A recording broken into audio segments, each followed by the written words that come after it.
خبر شامل کرتے ہیں لاہور سے۔ عدالت نے سابق وزیراعلیٰ چودھری پرویز الہی کی رہائی کے روبکار جاری کر دیے۔ منی لانڈرنگ کیس میں چودھری پرویز الہی کے ضمانتی مچلکے منظور کر لیے گئے۔ روبکار جاری ہونے کے بعد امکان ظاہر کیا جا رہا ہے کہ چودھری پرویز الہی کو آج رہا کر دیا جائے گا۔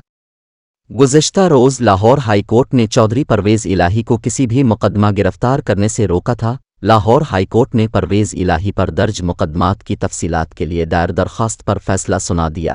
عدالت نے پولیس اور اینٹی کرپشن کو خفیہ مقدمات میں گرفتار کرنے سے روک دیا۔ عدالت نے زیر التوا انکوائری میں بھی سابق وزیر اعلیٰ کو گرفتار کرنے سے روک دیا۔ جسٹس امجد رفیق نے پرویز الہی کی درخواست پر فیصلہ سنایا، جبکہ لاہور کی انسداد رشوت ستانی کی خصوصی عدالت نے پنجاب اسمبلی میں غیر قانونی بھرتیوں کے الزام درج مقدمے میں سابق وزیر اعلیٰ پنجاب چودھری پرویز الہی کی رہائی کی روبکار پر عمل درآمد نہ کرنے پر ڈی آئی جی جیل خانہ جات کو طلب کیا تھا۔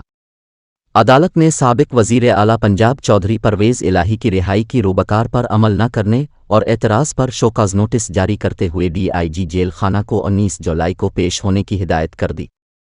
اینٹی کرپشن عدالت کے جج علی رضا نے سماعت کی دوران سماعت عدالت نے کہا کہ ڈی آئی جی کو علم ہونا چاہیے کہ سپرنٹنڈنٹ جیل نے احکامات کی خلاف ورزی کی۔ سپرنٹنڈنٹ جیل نے کہا کہ عدالتی احکامات کی خلاف ورزی کا سوچ بھی نہیں سکتا۔